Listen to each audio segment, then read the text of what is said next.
The evidence on this is showing that people benefit the most from rehab if it's initiated in the first 10 to 14 days.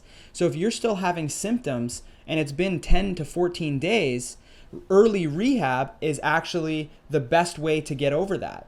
So seeing somebody who knows what they're doing that also has a rehab skill set and has special training in concussion actually optimally positions you to have a better recovery. And we're doing a study right now with McMaster University, and the study's been done. It's written. I've seen it. It hasn't been submitted for publication yet. So hopefully that'll be out in the next 6 months to a year, because that's how long these things take.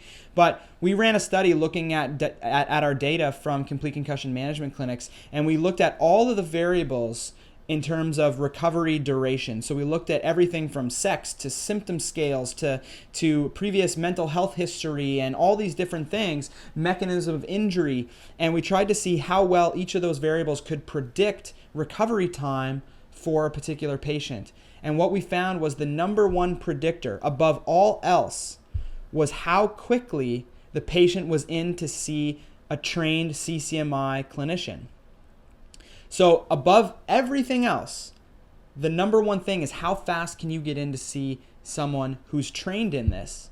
And not only that, most of the people that we have in our clinics are rehab professionals. So you get in to see somebody quickly that knows what they're talking about. They're going to give you the right advice and be able to kind of guide you through those first few days. And if things aren't going well, they're going to easily step in and start providing you with the rehab that's actually designed to make things better.